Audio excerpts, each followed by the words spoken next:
வணக்கம். அபிராமி அம்மை பதிகத்தை தொடர்ந்து பார்த்து வருகிறோம். அந்த வரிசையில் இன்று பார்க்க வேண்டிய பாடல் 16வது பாடல். இந்த பாடலினுடைய சாராம்சம் என்ன? நீ ஒரு அதிசயமானவர். நீ ஐம்பெரும் பூதங்களையும் படைத்தவள். இந்த உலகிற்கு ஒளி தரக்கூடிய சூரிய சந்திரர்களை படைத்தவள். நீ இந்த உலகிற்கு எல்லாமாக இருப்பவள். அப்படிப்பட்ட நீ என்னுடைய அறிவோ மிகவும் சிறியது, சிற்றறிவு. அப்படிப்பட்ட பிரம்மாண்டமான உலக நாயகியான அம்மாவான நீ என்னுடைய சின்ன அறிவுக்கு ஏற்றவாறு சுருங்கி எனக்காக அருள் புரிந்தாயே என்று வியந்து பாராட்டுகிறான். எப்படி இந்த பாடலை கவித்துவமா ஏற்றியிருக்கார் பாருங்க அபிராமி பட்டர். அவள் ஒரு பிரம்மாண்டம், அவள் ஒரு அதிசயம், அவளே நிலம் நீர் நெருப்பு காற்று ஆகாயமாக இருப்பவள், அனைத்தையும் தாண்டி இருப்பவள். அவளே இந்த உலகிற்கு ஒளி தரக்கூடிய சூரிய சந்திரர்களாக இருக்கக்கூடியவள், இந்த உலகிற்கு எல்லாமாக இருக்கக்கூடியவள், அனைத்து உயிர்களையும் படைப்பவள், அனைத்து உயிர்களுக்கும் படியளப்பவள். அப்படி பிரம்மாண்டமாக இருக்கும் அந்த ஆதிசக்தி திருக்கடையூரில் வாழக்கூடிய அபிராமி, அபிராமி பட்டரின் அறிவுக்கு அளவுக்கு சுருங்கி அவளுக்கு அருள் புரிந்தார் என்றால் உன்னுடைய கருணையை என்னவென்று பாராட்டுவது? அப்படிங்கிறதா என்னுடைய சாராம்சம். இதுல அவர் என்ன சொல்ல விளைகிறாரு? நம்ம என்னதான் சிற்றறிவு உடையவளாக இருந்தாலும் பக்தி கொண்டிருந்தால் நம்ம அறிவுக்கு தக்கபடியெல்லாம் அவளே சுருங்கி வந்து நம்மளை ஆதரித்து ஆட்கொண்டு அருள் புரிவாள். அதனால பக்தி செய்வதற்கு நான் பெரிய அறிவாளியாக இருக்க வேண்டும் என்ற அவசியம் இல்லை, உண்மை அன்பு இருந்தால் போதும். அதான் சாராம்சம். ஒவ்வொரு பாடலினுடைய சாராம்சத்தை இவ்வாறு புரிந்து கொள்ள வேண்டும். அந்த பாடலை பார்ப்போமா? எப்படியெல்லாம் அம்மாவை புகழ்ந்து அவளுடைய பிரம்மாண்டத்தையும் அதிசயத்தையும் சொல்லி அவள் எப்படியெல்லாமே அவள் அபிராமி பட்டரை ஆட்கொண்டாள் என்பதை சொல்றார். கிளியே கிளைஞர் மனத்தே கிடந்து கிளர்ந்து ஒளிரும் ஒளியே, ஒளிரும் ஒளிக்கு இடமே, என்னில் ஒன்றும் இல்லா வெளியே, வெளி முதல் பூதங்களாகி விரிந்த அம்மே, அழியேன் அறிவு அளவிற்கு அளவானது அதிசயமே, அடியேன் அழியேன் அறிவு அளவிற்கு அளவானது அதிசயமே, என்னுடைய சிற்றறிவுக்கு ஏற்றவாறு நீ உன்னை சுருக்கி கொண்டு எனக்கு அருள் புரிந்தது பேரதிசயம் தானே என்பதுதான் என்னுடைய பொருள். அதற்கு அம்மையை எவ்வாறெல்லாம் அவர் அழகு மிளிர அழைக்கிறார் பாருங்கள். கிளியே, கிளி போன்றவளே,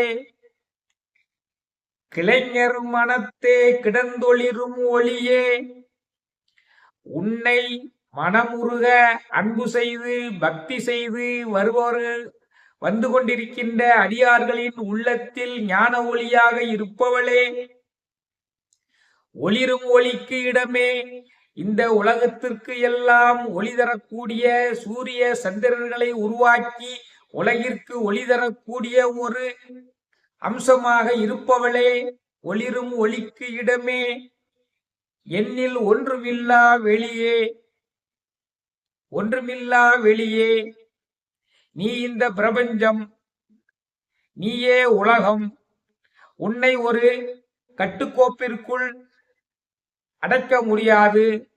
ஆறறிவார் எங்கள் அண்ணல் பெருமையை, ஆறறிவாரம் அகலமும் நீளமும் பேரறியாத பெருஞ்சுடர் ஒன்றதின் வேறறியாமை விளம்புகின்றேனே என்று திருமூலர் சொல்லியவாறு ஆரறிவார் எங்கள் அண்ணல் பெருமையை. உன்னுடைய பெருமையை எவ்வாறு அறிய முடியும்? ஆரறிவாரம் அகலமும் நீளமும். நீ எவ்வளவு அகலமானவள் எவ்வளவு நீளமானவள் என்று யாருக்காவது தெரியுமா? அம்மையப்பன் இருவருமே ஒரு கட்டுக்கோப்புக்குள் அடக்க முடியாதவர்கள். பேர் ஒளியாகிய பெருஞ்சுடர் ஒன்றதின் வேறறியாமை விளம்புகின்றேனே. நீ இன்ன பெயர்தான் என்று சொல்ல முடியாத பேரொளி பிளம்பு. நீ எங்கு தோன்றினாய் எங்கு அடங்குவாய் என்று யாராலும் சொல்ல முடியாது. ஆதி அந்தம் இல்லாதவளே, அதான் என்றும் எண்ணில் ஒன்றுமில்லா வெளியே, வெளிமுதற் பூதங்களாகி விரிந்த அம்மே. ஆகாயம் முதல் அனைத்து பூதங்களாக ஐம்பெரும் பூதங்களாக மிளிர்கின்றவளே. நிலம் நீர் நெருப்பு காற்று ஆகாயமாகிய ஐம்பெரும் பூதங்களாக இருப்பவளே. அழியேன் அறிவு அளவிற்கு அளவானது அதிசயமே. இவ்வாறெல்லாம் சிறப்பு தன்மைகள் வாய்ந்த நீ என்னுடைய குறைந்த அளவு எந்த அளவு அறிவு இருக்கிறதோ அந்த அளவிற்கு நீ உன்னை சுருக்கி கொண்டு எனக்கு காட்சி புதந்து எனக்கு அருள் புரிந்தாயே. நீ அதிசயமானவள் தானே என்கிறதா என்னுடைய பொருள். நம்மளுடைய அறிவு எந்த அளவில் இருக்கிறதோ அந்த அளவுக்கு தாங்க நம்ம உண்மையை உணர முடியும். சிறு குழந்தைகள் இருக்குன்னா அதுக்கு கூட்டல் கழித்தல் சொல்லுவதற்கு கையை விட்டு சொல்லி கொடுப்போம். 5 3 8ன்னா இந்த இதுல 5 வச்சுக்கிட்டு இந்த இதுல 3 வச்சுக்கிட்டு ஒன்னு ஒன்னா மடக்கி 8ன்னு சொல்லி கொடுப்போம். ஏன்னா அந்த அறிவுக்கு தகுந்தபடி நாம சுருங்கணும். அதே கொஞ்சம் பெரிய பிள்ளை ஆனவன்னா 5 3 8ன்னு மனசுக்குள்ளேயே தெரியும். அதே மாதிரிதான் நம்மளுடைய அனுபவ அறிவுக்கு தகுந்தபடிதான் நம்மளுடைய அறிவினுடைய அளவு இருக்கும். அனுபவத்திற்கு தகுந்தபடிதான் அறிவினுடைய அளவு இருக்கும். அப்ப இறைவனை அறியக்கூடிய அறிவு ஆரம்பத்துல சிறுசா இருக்கும். அதனாலதான் கோயில்கள்ல போய் நம்ம தெய்வங்களை வணங்கி அந்த தெய்வங்களை மனதுக்குள்ள கொண்டு வரோம். வேற ஒண்ணும் இல்லை. நம்மளுடைய மனதை ஒருமுகப்படுத்துவதற்காக உள்ளத்துக்குள்ளே உத்தமன் கோயில் கொண்டுள்ளான் என்று பக்தியினுடைய முக்கிய நிலையில தான் நான் உணர முடியும். பக்தியினுடைய ஆரம்ப நிலையில் இருப்பவர்களுக்காகத்தான் திருக்கோயில் ஆலயம் செல்வது சாலவும் நன்று. கோயில்ல போய் அந்த முருகப்பெருமானையோ ஆதிசக்தியவோ ஆதிசிவனோ கண்ணார கண்டு அதை அப்படியே மனதிற்குள்ள கொண்டு வந்து புகுத்தி கண்ணை மூடிக்கொண்டு நெஞ்சத்துக்குள்ளே அந்த உருவத்தை தியானித்து நாளடைவில் நெஞ்சத்துக்குள்ளேயே ஞான ஒளியாக இருக்கின்ற அந்த இறைவனை காணக்கூடியதுதான் பக்தியினுடைய இறுதி நிலை.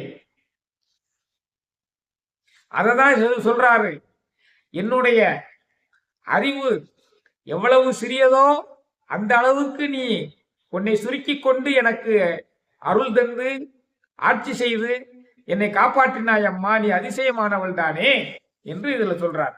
அதை நம்ம புரிந்து கொள்ள வேண்டிய விஷயம்.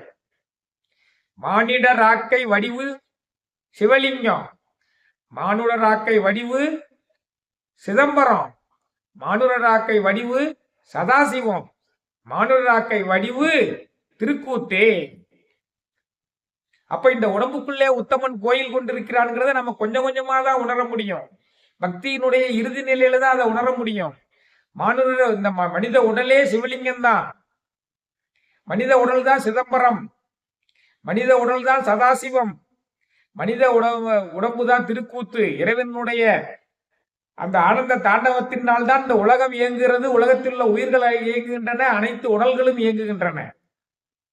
அது பக்தியினுடைய இறுதி நிலையில நாம் உணர முடியும் என்பதுதான் இன்னொரு திருமந்திரம் சொல்லுது. அதைத்தான் இந்த பாட்டுல சொல்றாரு. என்னுடைய பக்தியினுடைய அளவு மிகவும் குறைவாக இருந்தாலும், என்னுடைய இறைவனை பற்றிய அளவு குறையதாக இருந்தாலும், எனக்கு எந்த அளவுதான் சிறியதாக என்னுடைய ஞானம் இருந்தாலும், என்னுடைய ஞானத்திற்கு தகுந்தவாறு நீ உன்னை சுருக்கி கொண்டு எனக்கு காட்சி தந்து ஆட்சி தந்து அருள் தந்து என்னை ஆட்கொண்டாயே அம்மா என்பதுதான் சுருக்கமான பொருள். இந்த பாடலை பார்ப்போமா? கிளியே கிளைஞர் மனத்தே கிடந்து ஒளிரும் ஒளியே, ஒளிரும் ஒளிக்கிடமே, என்னில் ஒன்றுமில்லா வெளியே, வெளி முதல் பூதங்களாகி விரிந்த அம்மே, அழியேன் அறிவு அளவிற்கு அளவானது அதிசயமே. இதான் இந்த பாடல். இந்த அபிராமி அம்மை பாடலை, அபிராமி அந்தாதி பாடலை பொருள் உணர்ந்து கேட்டுக்கொண்டிருங்கள். மற்றும் ஒரு அபிராமி அந்தாதி பாடலை எடுத்துக்கொண்டு விரைவில் உங்களை சந்திக்கிறேன். வான்மையில் வளாது பெய்க மலிவளம் சுரக்க, மன்னன் கோன்முறை அரசு செய்க குறைவிலாது உயிரல் வாழ்க, நான்மறை அறங்கள் ஓங்க நற்றவம் வேள்வி மல்க, மேன்மைகொள் செய்வ நீதி விளங்குக உலகமெல்லாம், மேன்மைகொள் செய்வ நீதி விளங்குக உலகமெல்லாம், மேன்மைகொள் செய்வ நீதி விளங்குக உலகமெல்லாம். நன்றி, வணக்கம்.